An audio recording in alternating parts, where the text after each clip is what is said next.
Já viu algum projeto que aplica Domain Driven Design no seu limite? Bom, eu tô falando de Domain Driven Design há bastante tempo, né? E eu tinha uma série que eu queria continuar, mas eu estava sem tempo de continuar, sobre, que eu chamo ela de Lendo Domain Driven Design, que a minha intenção é basicamente pegar o Domain Driven Design, ler e comentar alguns pontos com vocês, né? Se você não me conhece, se você veio pela primeira vez nesse canal, oi, meu nome é Vitor Osório, eu faço muitos cafezinhos, mas eu costumava fazer vídeos que eu chamo de vídeo aula. O que é o vídeo aula? É um vídeo onde eu vou falar sobre algum tema específico de computação, por volta de 30, 40 minutos, depende muito do tema, e vou apresentar eles com um nível de profundidade um pouco acima do normal, né? Então, vamos lá, vamos voltar à série Lendo Domain Driven Design. Aqui a gente está voltando ao capítulo 7 da leitura que eu estava fazendo. Se você não viu os vídeos anteriores e se interessa, recomendo você voltar nessa playlist e ver todos os vídeos. É bastante interessante e muito do que eu vou falar aqui está contextualizado lá em uma discussão. Bom, a gente estava falando de Domain Driven Design e chegou no capítulo 7, que é uma aplicação de Domain Driven Design. Então eu cheguei num ponto ali que eu tinha um grande dilema para fazer. Ou eu pegava um projeto e apresentava o que estava sendo aplicado, ou eu pegava e fazia aquele projeto, escrevia. De qualquer forma, o trabalho seria muito grande. Então por isso que eu meio que procrastinei fazer esse vídeo. Até que um momento eu me lembrei que, poxa, mas existe já um projeto assim, né?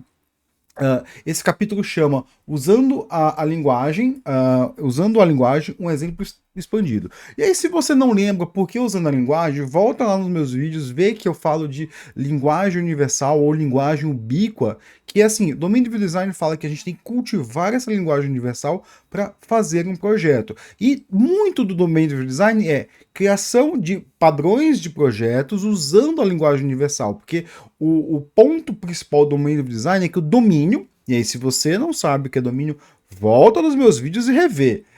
Usando o domínio para fazer o design da aplicação, né? Então, assim, eu acabei me lembrando que existe esse projeto existe há bastante tempo, chamado Cargo Tracker. O que é o Cargo Tracker? É um projeto que ele é executado dentro do contexto do Jakarta EE, e aí vamos fazer um paralelo aqui, um ponto aqui, uma parada aqui. Se você não sabe o que é Jakarta EE, deixa eu te explicar rapidão. Talvez você saiba que muito antigamente existia um negócio chamado Java EE. O que é o Java EE? São um conjunto de bibliotecas, padrões feitos para potencializar o desenvolvimento corporativo. Por quê? Vamos pensar assim, quando você está desenvolvendo uma empresa, tudo que a empresa não quer é que você perca tempo com que não é core deles. Então assim, a empresa quer que eu desenvolva um software tal, ela quer que eu me preocupe somente com o domínio. Então o Java EE surgiu com isso, né? Falou, vamos pegar tudo que é requisito base e prover já. Prover como biblioteca, prover como uma forma fácil de desenvolver. Então, o Java EE, ele também tinha um modelo de desenvolvimento, que a gente tem uma spec, você vai desenvolver baseado nesse spec, e vai ter uma ou mais distribuição ou implementação dessa spec. Mas o Java EE eu nunca mais ouvi falar, todo mundo falava mal. Sim, porque existiu o Java EE, ele foi feito para o mundo pré-Docker. Quando veio o Docker, o Java EE perdeu um pouco do sentido ali, do mercado, vou usar esse termo, perdeu um pouco do mercado.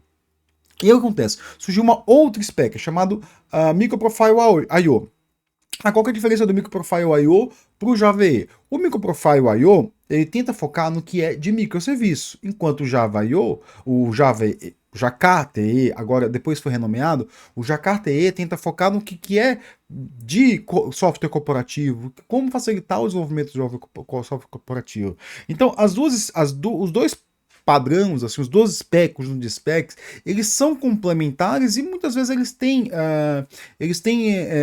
pontos de fusão. Por exemplo, a gente pode falar do CDI, que é uma das coisas que é a spec de injeção de dependências do Jakarta EE. Bom, e por que Jakarta EE foi renomeado, Java EE foi renomeado para Jakarta EE? Porque a Oracle meio que deixou, a Oracle ela tinha um processo um pouco lento, e as releases do Java EE demoravam muito. Então a Oracle deu o código base para Eclipse Foundation, e a Eclipse Foundation começou a lidar com o Jakarta EE. Então hoje existem o Jakarta está sob release train da mesma forma que o Java e tem releases muito mais constantes. Então essa é a página. Voltando aqui, se você quiser achar esse projeto, ele está aqui dentro do Cargo Tracker. Você pode vir nessa página aqui, você vai ver que em algum lugar aqui ele vai ter o GitHub dele. Você pode acessar aqui, vamos procurar GitHub. Daqui, ó, Browsing in our GitHub repository. Você pode acessar esse repositório aqui e você vai ter acesso ao projeto. O código está aqui. Então, se você quiser acesso a um projeto que é 100% Java EE e usa DDD, né? Tenta usar DDD de acordo com a sua necessidade, observa que 25% do projeto é Java e 67% é JavaScript. E 5% é HTML. Ou seja, vamos até olhar aqui o que tem de JavaScript aqui nesse projeto, né? O que tem JavaScript nele? As bibliotecas. É porque isso acontece porque a contagem de código do GitHub não é por arquivo, é por linhas, né? Então, provavelmente tá poluído aí, porque assim, esse aqui são todas bibliotecas third party, né? Tudo terceiro, né? Vamos olhar aqui, ó. É tudo biblioteca terceira, né? Então, vamos voltar aqui, né? Então, esse projeto, ele para ser executado, ele é bem simples, né? Vai ter algumas dependências ali, você consegue executar localmente, né? Se você não conseguir executar, pode ser que o mais fácil, ele é para ser visto como projeto, né? Então, assim, caso você queira copiar, né, o padrão, mas ele consegue executar, eu consegui, não vou tentar aqui no momento. Aqui ele tem mais ou menos como é que funciona. Vê que tá Pet Store, né? Ou seja, o projeto inicialmente era um Pet Store, né? Que tem aqui ó, os pojos, MVC, eu não sei se ele usa MVC, eu não dei uma olhada. Eu tenho um pouco de dificuldade com os frameworks Java Frontend, mas eu sei que ele usa aqui algumas coisas. Então, vamos lá. Vamos voltar ao que ele fala aqui, né? E aí, assim, o que tem aqui eu vou ter tirando basicamente do livro, né? Eu estou olhando mais pro livro do que pro projeto. Eu vou tentar mostrar nesse projeto as coisas que estão no livro. Então, vamos lá. Quais são os requisitos desse projeto que estão no livro? Aliás, se você quiser fazer um projeto ali full stack para mostrar que, sei lá, botar que você sabe, faz esse, chama o Cargo Tracker, o que é os requisitos desse projeto? É um projeto que vai rastrear o manuseio de cargas do cliente, que vai ter um conceito de cargas, e o livro traz essa discussão bastante. O livro traz bastante essa discussão, né? Ele vai rastrear o manuseio de carga do cliente, rastrear as cargas com antecedência e enviar faturas para os clientes automaticamente quando a carga atingir um determinado ponto de manuseio. Então a gente vê que o livro, esse capítulo, vai tratar exatamente da modelagem, né? E se você viu meus outros vídeos, vai falar que assim, o Cargo Tracker, ele ainda tem mais potencialidades que não são exploradas nesse capítulo, e ele sempre usa esse exemplo do Cargo Tracker. Não sei se ele construiu esse exemplo, se sempre já era comum, né? Mas ele traz esse exemplo sempre vindo, né? Ele afirma que os exemplos, o modelo extrai, isso tá todo o livro. O livro, assim, até aqui, todo momento ele fala nisso, né? Que o modelo como o software é feito, ele é extraído através das conversas e modelando usando a linguagem universal. Então você vai ver em diversas partes desse capítulo que tem a frase da linguagem universal e como isso é feito em modelo. Eu vou tentar mostrar isso aqui aos poucos, né? Os exemplos de afirmação da linguagem universal, né? Por exemplo, ele fala aqui, ó, que vários clientes estão envolvidos com uma carga, cada qual desempenhando uma função um pouco diferente. E aí ele joga esses três exemplos, eu vou falar primeiro o primeiro aqui, depois eu vou mostrar os outros, e isso vai refletir no quê? No desenho do banco de dados. Né? No banco de dados tem um cliente, esse cliente tem 1 para N com uma carga. E aí, assim, cada cliente desempenha uma função diferente. Então, assim, cada cliente vai estar associado a uma função para aquela carga. Então, eu não vou lembrar aqui de cabeça, eu reli esse capítulo essa semana passada, mas assim, um cliente é o despachante, um outro é o cliente que vai fazer a fatura, né? Até porque isso é um sistema corporativo, né? A gente não está falando do sistema fim a fim, que vai ter basicamente cliente, back-office, alguma coisa assim, né? O objetivo da entrega, olha, Vamos ver vamos ver o que eu disse errado, ó. O objetivo da entrega da carga é especificado. E aí aqui, por exemplo, vamos até corrigir esse carinha aqui, ó. O objetivo da entrega da carga é especificado. Então a gente vai ver aqui, ó, carga, histórico da entrega, o objetivo, vamos ver onde é que ele bota. Aqui, ó, objetivo, especificação da entrega, né? Então, assim, você vai ter um link entre o objetivo e a especificação da entrega, né? Uma série de movimentações de transportadores satisfazendo a especificação vai cumprir o objetivo da entrega.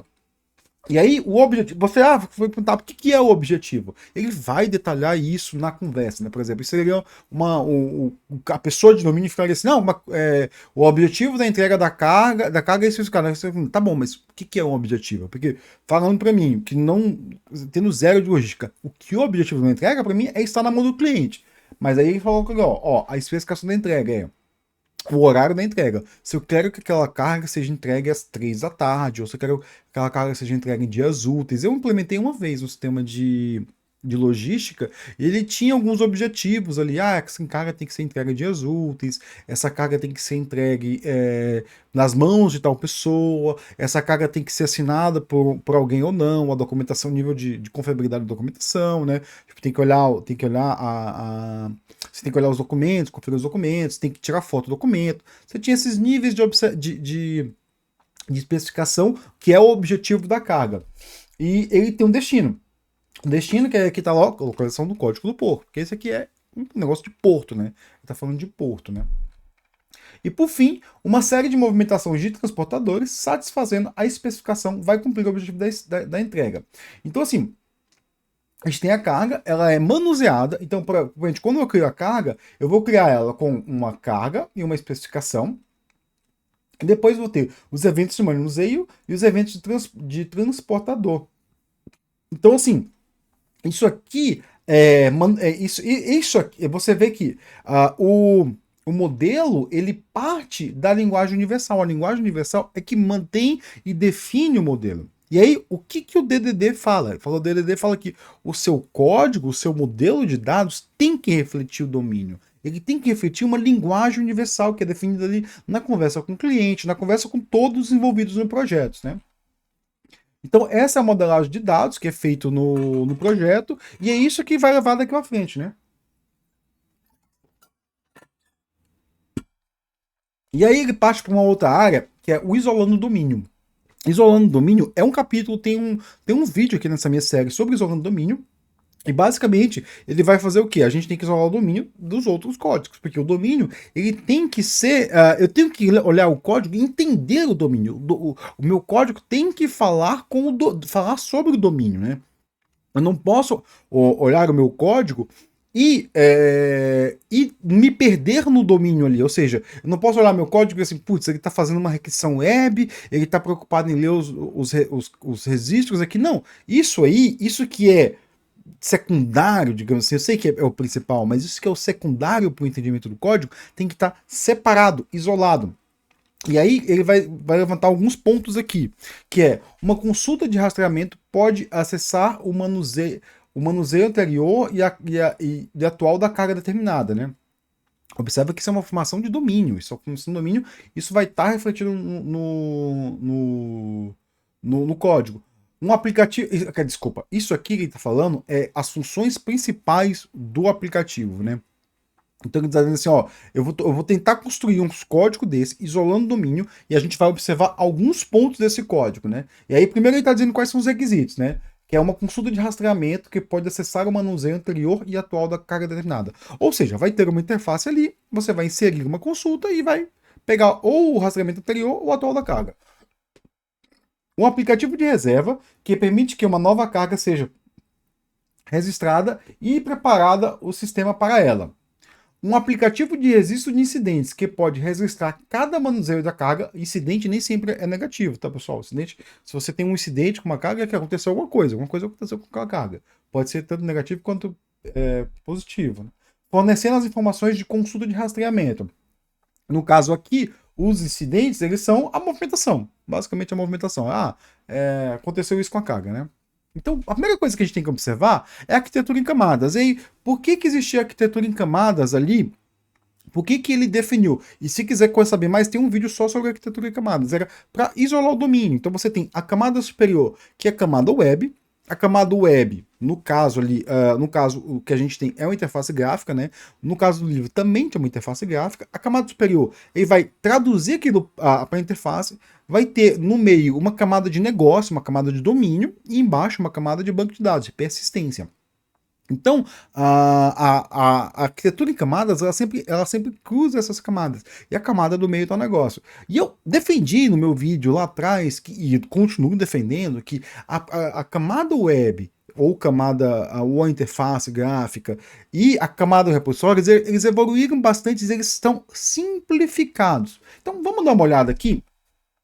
Primeiro aqui, vamos tentar entender aqui o que é um pouco da camada web. A gente vai entender o que é o booking.xhtml. Se você não entendeu aqui está falando do Primeface.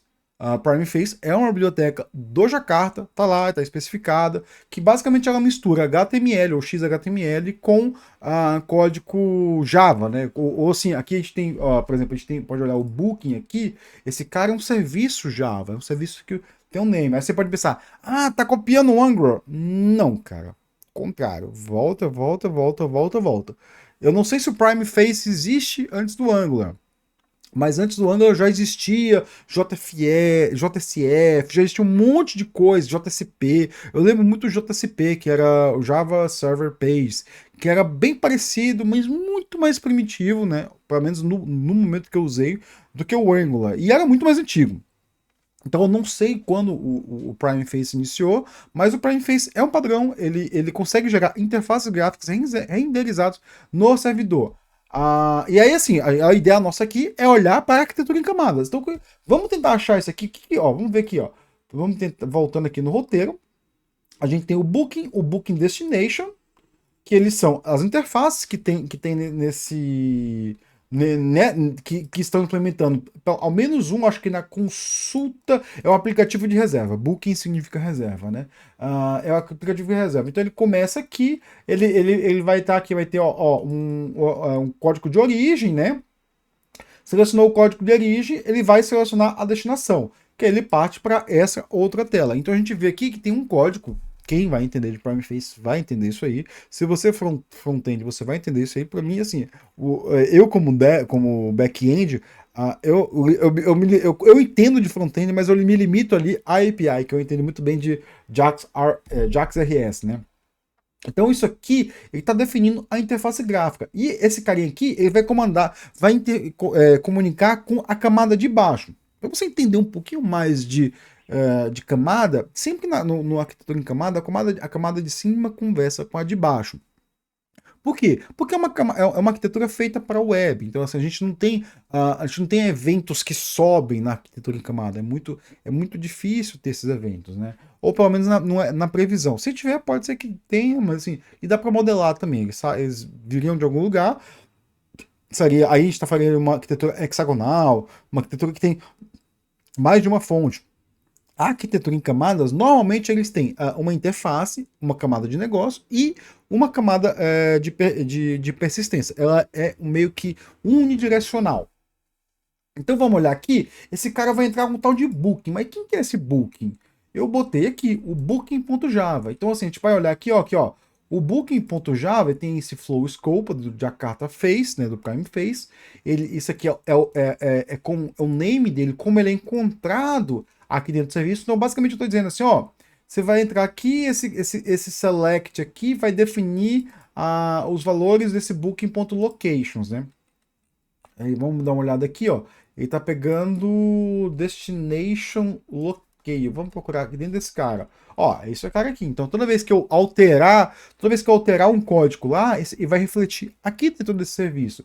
E aqui, se eu não me engano, aqui eu já estou dentro da minha camada de serviço. Vamos dar uma olhada aqui como eu separei, ó. Não estou, ainda estou na minha camada eu ainda defini como a interface web.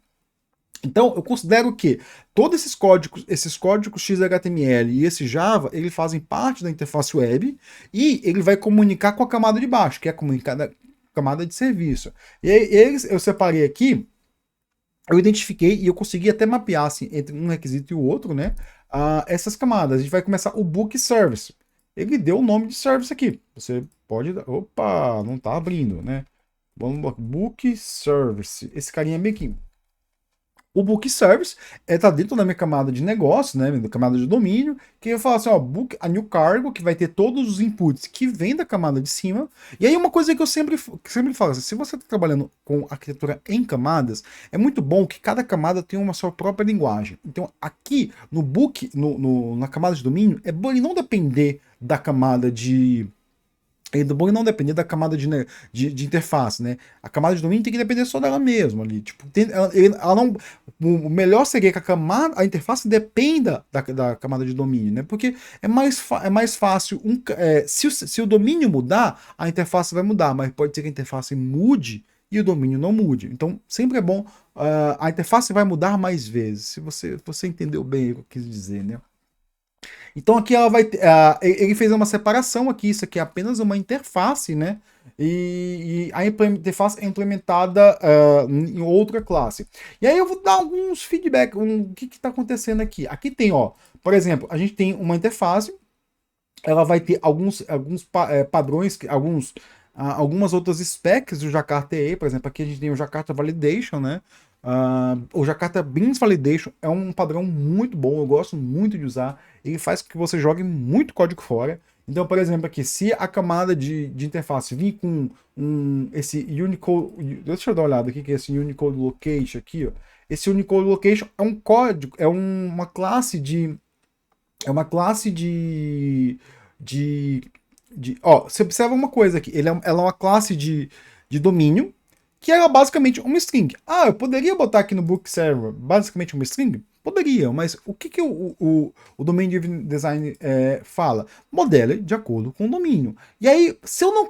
Vamos pensar aqui. Se eu colocasse esse cara bem aqui, somente como uma string, o que eu precisaria?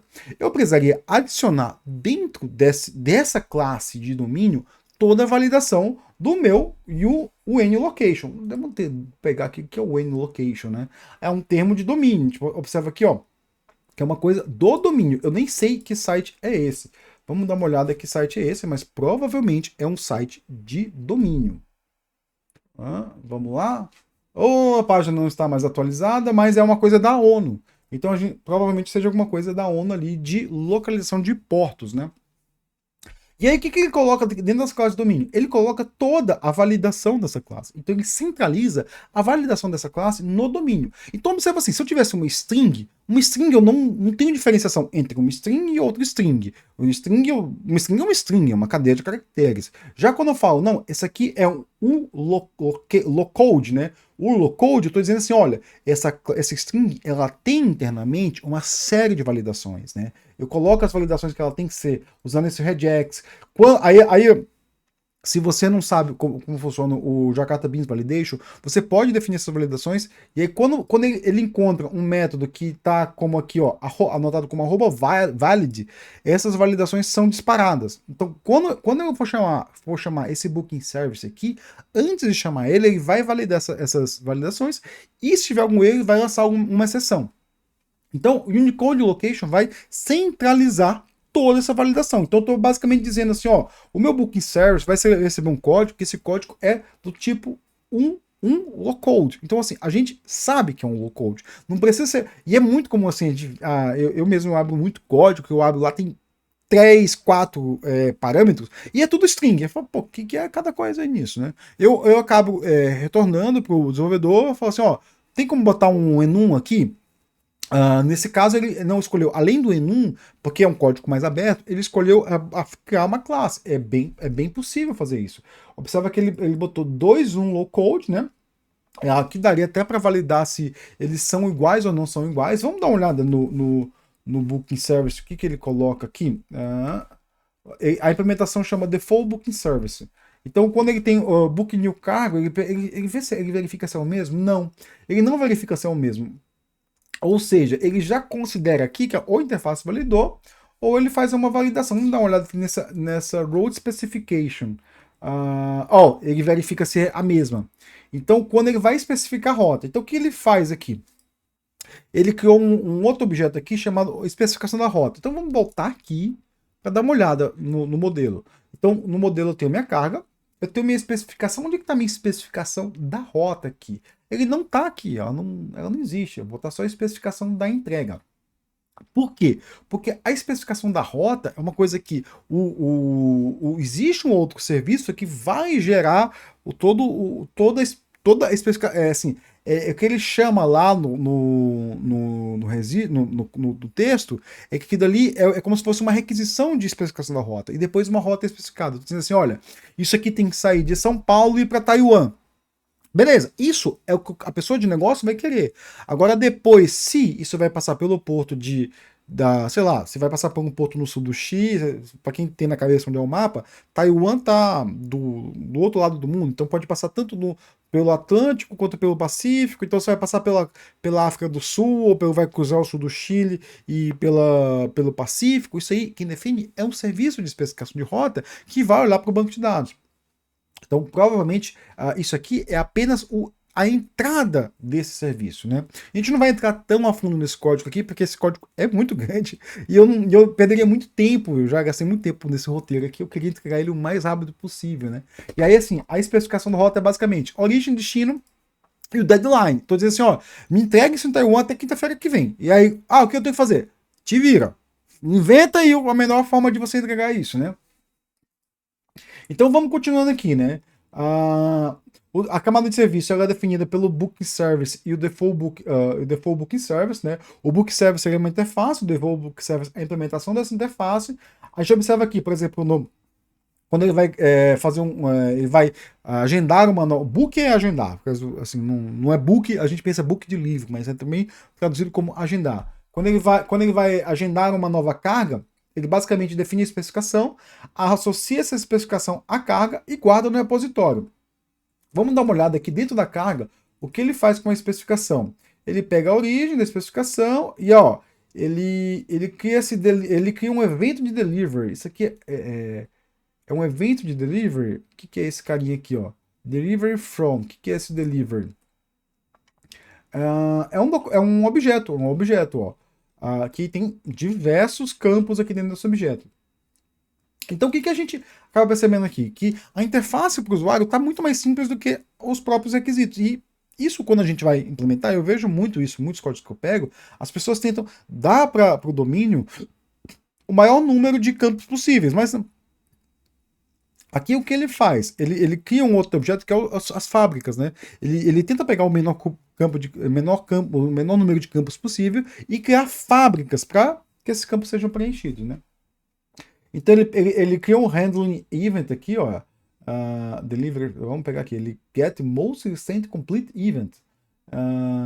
E o que é esse carinha aqui? Vamos dar uma olhada. Nossa, é bastante complexo esse. Ele só pega alguns eventos aqui, até porque esse carinha aqui, ele tá lendo da base, né? Então provavelmente isso aqui vai retornar nulo, vai criar essa carga de entrega. Então, o que está acontecendo aqui? Vamos tentar ver, né?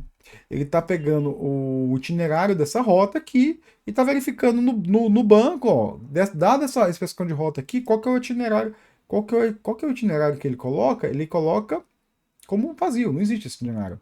Quando você cria uma carga, o itinerário não existe. Entendi agora. Entendi.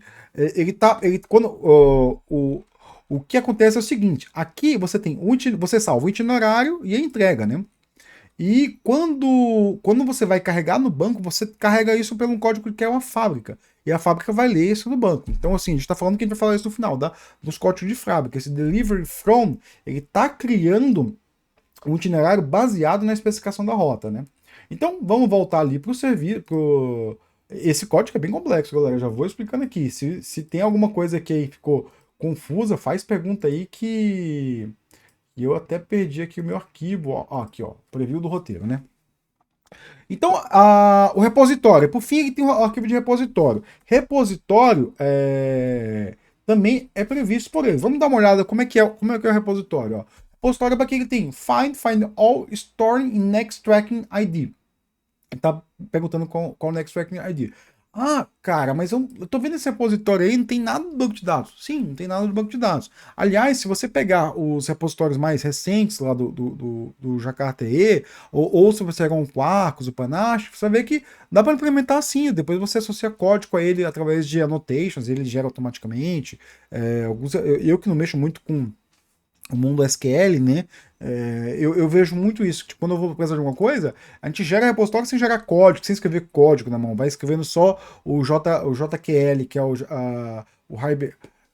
HQL, né? Que é o Hibernate Query Language, acho que é JQL, que é o similar para Jakarta Data, né?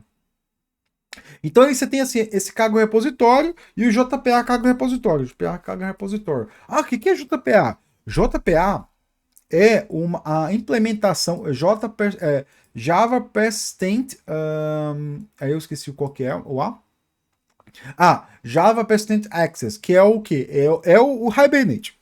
O Hibernate surgiu como uma opção e depois ele virou uma spec do Java EE e depois o Hibernate próprio se adaptou à spec que foi criada a partir dele, né? Mas por que tem uma spec a partir do Hibernate? Porque com a spec você tem uma estabilidade de desenvolvimento. Pensa só assim, você é uma empresa e você está desenvolvendo software que vai, sei lá, ser usado por 10 anos.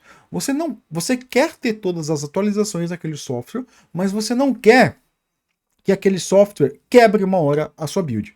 Então o que você faz? Você chega para a empresa e fala, ó, se essa empresa for um código aberto, você fala assim, ó, vamos criar um spec padrão aí e você faz um acordo comigo de cumprir esse spec. E nessas specs você tem um backward compatibility. O que é o backward compatibility? Backward compatibility é uma regra de negócio que fala assim, olha, você vai me garantir que toda a sua entrega vai ser de acordo com esse spec. Então se você chegar lá nas specs de JPA, você vai ter sempre tem um TCK, o Toolkit Compatibility, Tool Compatibility, que é um toolkit de teste, né? TCK, alguma coisa assim. Ó. Agora eu não vou me recordar ao ponto e eu tô péssimo com letrinhas aqui hoje, né? Então, o JPA, ele provê essa facilidade, assim, eu sei que aquilo vai estar sempre compliance com o meu código, e eu sei que eu posso ver esse código, eu posso usar ele, eu posso ter as versões novas dos meus frameworks, e eu não vou quebrar, né? Então, assim, é uma certeza para a empresa de que, olha, aquele framework é seguro, e é uma certeza para o framework de, tipo, olha, eu sei que a empresa vai sempre usar aquele meu framework. Então, é um jogo de ganha-ganha. Mas fica mais difícil ter que manter retrocompatibilidade. Cara, é a vida. Tipo, você acha que você pode fazer seu software, criar um fork ali, quebrar tudo e, tipo, os seus usuários vão ficar felizes? Não, os usuários não ficam felizes. Eles querem retrocompatibilidade. Eu não quero ficar dando suporte ao sistema antigo, né? Então aqui é o JPA, o famoso JPA. Então a gente vê que ele acessa o Entity Manager e faz uma Named Query. Oh, cara, mas o que é uma Named Query? Named Query é quando eu defino. E observa uma coisa interessante aqui, né? A query não está no repositório. A query está no objeto de domínio. Então vamos no objeto de domínio para ver, ó. No objeto de domínio, ele vai ter aqui as minhas named query. Estou falando aqui, ó, eu quero que me retorne todas as cargas, ó, só um find all aqui. E find by ID, só um find by ID. Então ele acaba escolhendo fazer a query associada ao objeto de domínio ali, ao objeto que está modelado na entidade. Fala, mas eu não quero usar o objeto de entidade, eu prefiro um POJO puro. Cara, isso é uma decisão de negócio sua, né? Eu gosto de usar objeto de domínio, assim, quando eu uso, quando eu tenho quando eu tenho quando eu tenho uma arquitetura em camadas, eu uso objetos de domínio na camada. Eu uso objetos de modelagem do banco no domínio, né? Muitas vezes eu já trabalhei em sistemas que eu defini o domínio, e aí eu defini que assim, ó, você pode usar ali, mas o domínio ele não tem que ser preso, ele tem que ser facilitado ou para o banco, né? Ele tem que ser otimizado ou para o banco, ou ele tem que ser otimizado para o domínio. Depende da necessidade de requisito. Você fala assim, poxa, isso aqui é melhor que seja otimizado para o banco, né? Para facilitar a consulta no banco, ou para otimizar a consulta do banco. Então, você tem ali uma necessidade de domínio, né? E aí tudo varia do domínio, do requisito de domínio. Então, vamos continuar aqui, acelerar um pouquinho, que já deu 30 minutos aqui. Aí depois ele vai distinguir entre entidades e objetos de valor. Cara, vamos tentar definir o que é uma entidade e um objeto de valor. Uma entidade é uma coisa que tem valor em si mesmo, tem a identidade. Desculpa, é uma entidade, é um objeto que tem identidade em si mesmo. Então, por exemplo, uma carga. Se eu, Vitor Osório, mando uma carga daqui, uma carga de 200 livros para Taiwan, e depois, no mesmo dia, eu chego e mando uma outra carga de 200 livros para Taiwan, essas cargas podem até ir, elas são exatamente iguais, mas elas podem ir em navios separados. Então, a carga, ela é uma entidade de domínio. O cliente também é. Então, a implementação da carga que eu estava mostrando lá. O que é importante na entidade de domínio? Ela ter um identificador único. Então, beleza, isso é que é importante. E aí o livro vai passar um monte de discussão lá e fica assim, o que é entidade, o que não é entidade, o que é carga, o que não é carga. Você quer ver mais um pouco, desculpa, o que é entidade, o que não é entidade, o que é objeto de valor, o que não é objeto de valor. E ele vai definir isso, por exemplo, os eventos de manuseio e movimentação de transportador. Eles são entidade, porque eles são únicos. Podem ser que esse objeto sejam repetidos, mas se aquela carga passou pelo aquele porto mais de uma vez, isso é mais de um evento. E quer dizer que se ele for registrado se foi duplicidade ou não, não cabe ao banco definir. Então ele é considerado como entidade, vai ter um evento duplicado aqui. Localização também é entidade, porque cada porto é um porto. O histórico de entrega também é entidade. E aí o que importa aqui? Vamos olhar o Hold Specification. O Hold Specification ele é um objeto de valor. Por quê? Porque o Hold Specification ele pode ser reusado. Então se eu tenho aqui, eu tenho a minha origem, o meu destino e o meu deadline, ele pode ser usado. Se eu, Vitor Osório, for lá e pegar 10 cargas de 200 livros cada para mandar do Porto de Santos para Taiwan, eu posso usar a mesma expressão de rota, ela pode ser a mesma. Eu posso ter diversas, e ela pode ter até mais de um cliente essa especificação. Por quê? Porque ela é sempre a mesma. Se eu salvar uma especificação de rota no banco de dados, eu posso acessar ali por diversos, mas aí se eu salvar uma especificação de rota no banco de dados, provavelmente eu vou ter um ID, né? Deixa eu ver se ele é salvo no banco de dados. Ela é salva no banco de dados, tá? Como embeddable, que é uma annotation ali que está dizendo assim, olha, isso aqui não vai ter uma tabela única, vai ser alguns campos e você pega ali daqueles campos, né? E aí é uma discussão que também tem no livro, assim, se esse campo pode ser reutilizado ou não. Quando ele usa embeddable, ele está dizendo que não vai ser reutilizado. Ele poderia ser que usasse embeddable. Quando é que é bom usar embeddable ali? Por exemplo, se eu tenho um endereço, eu tenho aqui meu apartamento, ele tem uma rua, número e número do apartamento. Rua, número do apartamento. CEP, blá, blá. E se eu tenho, por exemplo, minha esposa, a gente tem registro na mesma casa. Pode ser que o banco de dados ali, olha, existe alguém com registro dessa entidade, então reusa. Até porque, para a pessoa saber, tipo, quem são as pessoas que usam esse endereço? O sistema pode perguntar isso, né? Isso fere um pouco as leis aí, mas pode ser feita essa pergunta. Mas e se o Vitor mudar o endereço, vai mudar o tamanho da esposa? E aí, por isso que ele fala com um objeto de valor que quando você muda o seu endereço, né? Deixa eu até voltar aqui. Quando você muda, ele usa esse caso do endereço. Quando você muda o seu endereço, o que acontece? Ao invés de mudar um valor, você cria um novo. A não ser que a dificuldade de criar um novo é você saber se aquele estava sendo usado ou não, né? Então vamos continuando aqui. Uma outra discussão aqui que é criando associações no domínio do transporte de carga. O que é criando associações? Como que eu vou consultar cada elemento, né? Por exemplo, eu tenho um cliente, como é que ele vai consultar a carga, qual é a associação entre o cliente e a carga, como é feita essa consulta, tem toda essa discussão lá que está nos meus vídeos. Se você vai olhar lá, acho que tem um trecho de um vídeo que eu falo sobre associações, né? E aí, ele discute aqui se criar uma associação direta entre cliente e carga é bom. Ele fala que é indesejado, porque um cliente pode enviar diversas cargas. E é isso que acontece com logística, né? O mesmo cliente envia diversas cargas. Por exemplo, a gente vai ter uma transportadora que vai enviar carga todo dia no Porto de Santos. E aí, se isso acontece muito com o JPA, né?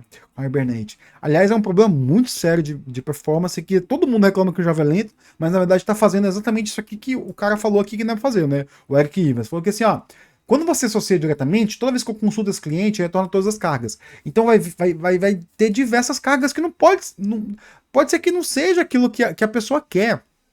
A pessoa não quer ficar olhando as cargas daquele cliente. Ela vai sempre querer consultar a carga em específico. E aí, se você pegar bem aqui, ó, vamos dar uma olhada aqui no Booking Service.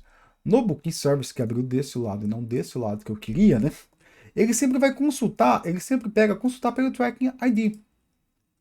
Então, e aí é um outro ponto que é também um ponto de negócio que ele não nem cita, né? Mas às vezes um cliente, aí o cliente, eu estou pensando, a empresa ou a pessoa, ela pode, se o cliente for a pessoa, uma pessoa pode enviar uma carga, mas uma outra pessoa na mesma empresa pode consultar aquela carga. Logo, a situação ela não pode ser direta, né? É indesejado, né? Depois ele vai ter busca por clientes, ele vai ter consulta, ele vai ter algumas consultas no banco de dados. Vamos olhar as consultas no banco de dados aqui. Como é a busca feita pelo cliente que está falando. Né? Como é que é a busca feita pelo cliente? Sempre pelo Tracking ID. Ou seja, o Tracking ID é olha o que ele coloca aqui. Ó. O Tracking ID é basicamente um identificador.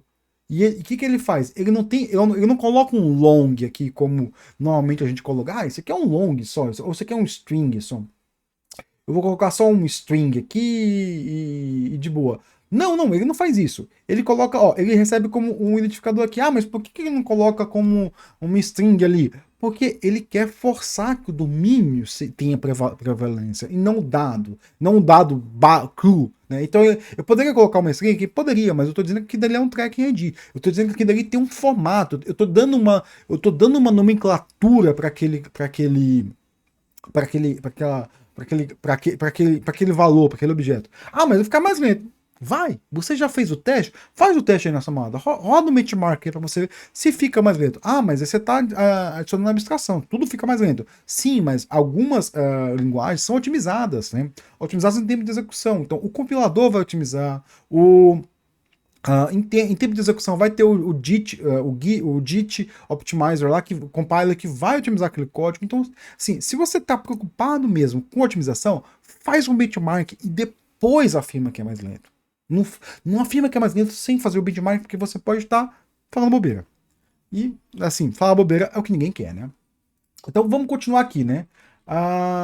Então a gente tem aqui a associação do cliente vai ser sempre pelo Tracking ID. O cliente sempre vai falar do Tracking ID.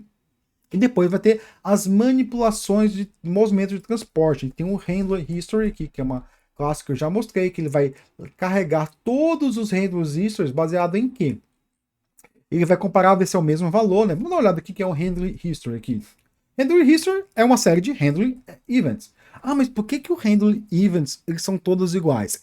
Porque isso é uma coisa que ele fala lá no livro, né? Eu associo aquele objeto, aquela carga a uma viagem, né? E toda vez que eu tiver um conjunto de cargas, eles vão ser tratados em conjunto. Então, um handler event de uma viagem é associado a diversas cargas. E assim eu consigo ter um tracking, porque no porto, e é isso que ele fala muitas vezes no livro, você tem que conversar com o pessoal do domínio. E no porto não tem essa distinção de, pô, vou pegar cada. Imagina, ó, chegou um barco lá no porto e vai pegar cada carga ali e verificar uma a uma. Quem faz isso é a Polícia Federal atrás de drogas. O cara da logística não, ele vai confiar que aquilo ali tá ok. O cara da logística não tá preocupado em encontrar drogas. Muito pelo contrário, deixa ali, porque entrega é dinheiro feito, né? Não tô defendendo o tráfico internacional de drogas, não, pelo amor de Deus. O setor jurídico aqui mandou avisar, né? Então, e por fim, ele vai falar do limite do agregado. O que é o limite do agregado? O que é um agregado? O agregado é todas as informações que devem vir juntas. Então, por exemplo, aqui ele coloca o quê? Não devem vir juntas, devem ser consultadas por exemplo, ele não vai ter eu não vou consultar diretamente uma especificação de entrega. E a gente vê muito isso. Eu crio meu repositório lá, eu boto que eu vou ter o ID da especificação de entrega, eu vou ter o ID de cada evento de.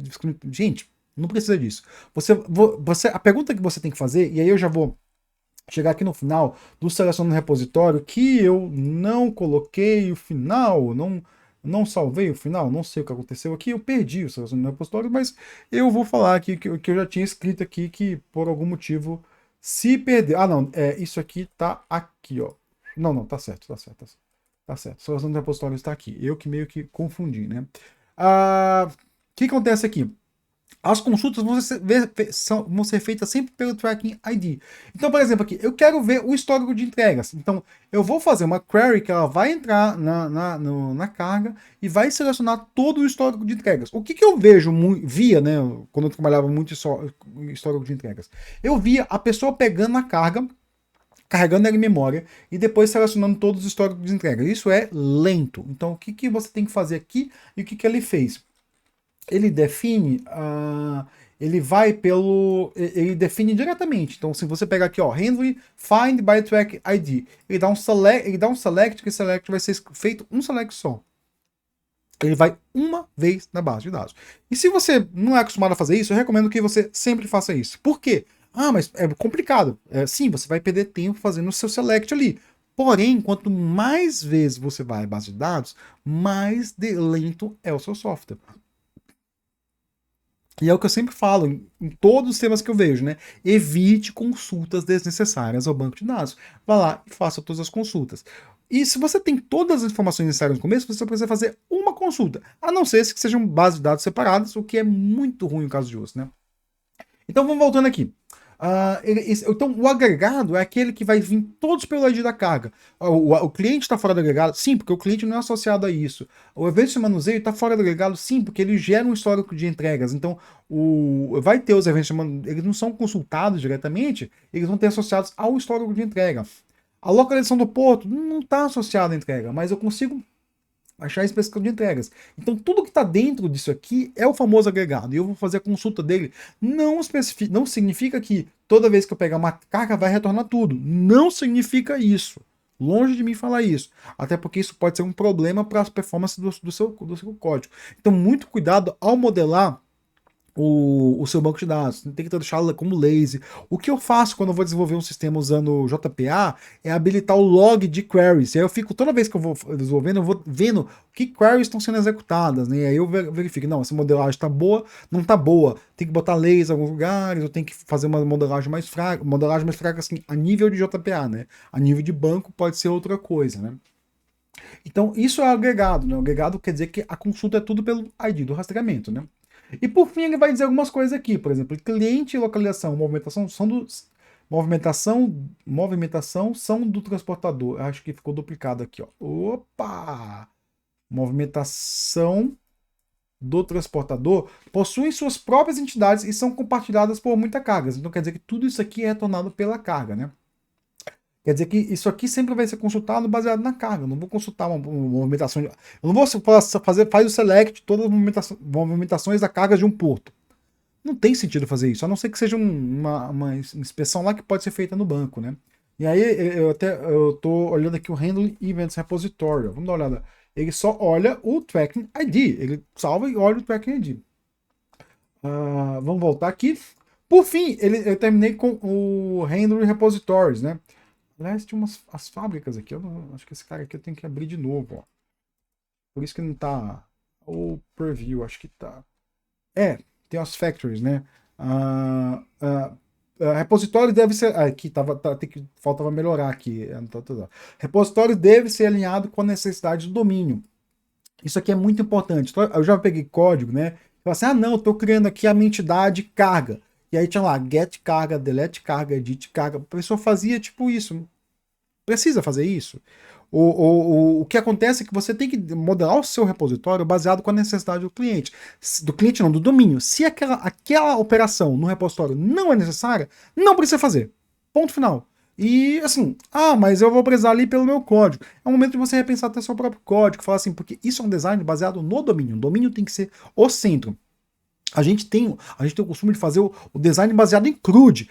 Não, o meu vai ter cooperação de read, edit, delete e blá blá blá. Não é isso. É baseado no domínio. O domínio é o centro. Por fim, vai ter os factory aqui, o Handle Event Factory. Vamos dar uma olhada aqui no Handle Event Factory para ver como é que é. No Handle, ele vai pegar, ó, por exemplo, Create New Handle Event. E aí, qual que é a entrada? Registration Time, Completion Time, Tracking ID, Voyage Number, Location and Handle Event Type. Ele vai fazer todas as consultas e criar um Handle Event.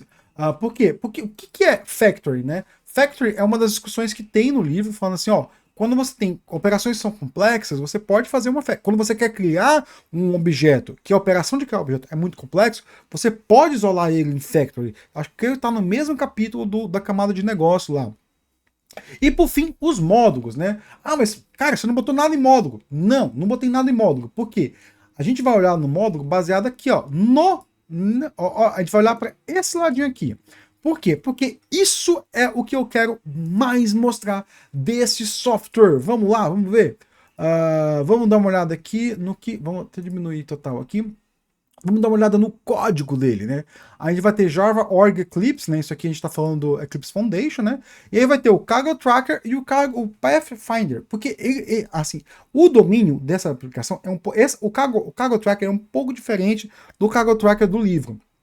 Ele vai definir dois módulos específicos, o Pathfinder e o Cargo Tracker. Então, assim, você vai entrar num lado, vai tentar achar o caminho e depois você vai definir o caminho da carga, né?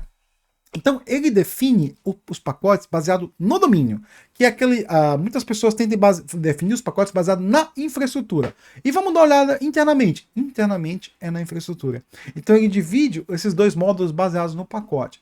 Pode ser que numa possível evolução isso sejam módulos diferentes do Java? Pode ser, mas assim... Aqui ele está fazendo, por exemplo, aqui ele está fazendo, aqui ele fez um modelo de negócio que é baseado no domínio. Ele é o mesmo módulo, é o mesmo projeto Java que tem os pacotes divididos por domínio. Aqui dentro ele vai dividir ele vai dividir por infraestrutura, né? Que é a aplicação, domínio. Observa aqui, aplicação, domínio, infraestrutura, interfaces, né? E a interfaces que ele coloca o quê? Ele coloca por módulo de novo, né? Tracking, handling e booking. Então, o que eu quero mostrar com esse projeto aqui, né? Eu vou associar o meu roteiro ao meu vídeo, né? Então vai estar disponível. O projeto, ele está aberto, ele é open source, então você pode consultar lá. Esse vídeo já está ficando quase uma hora, gente, longo esse vídeo, né? E o que eu quero mostrar aqui? Quero mostrar que a implementação de um projeto DDD, ele se dá focado no domínio. Não é na infraestrutura, não é no CRUD, read, delete, edit, né? É no domínio. Então a gente tem que olhar para fazer um software assim, olha, o que o meu domínio quer? O que o meu usuário final quer? Porque muitas vezes, eu vou ter uma interface de edição aqui. Quantas vezes essa interface de edição existe? Será que essa interface de edição ela é necessária? É uma questão que eu não sei responder, só o usuário de domínio pode responder. Eu espero continuar com vídeos de DDD novamente, em pouco tempo, ainda 2 semanas, né? Espero voltar a produzir vídeos aulas, porque era uma coisa que eu estava sem tempo de fazer, a não ser que surja uma outra demanda muito grande aqui, então... Espero ter te ajudado com esse vídeo. Muito obrigado. Se gostou, dá um like aí, segue aí, compartilha com um coleguinha, compartilha toda a série, veja toda a série, né? E muito obrigado.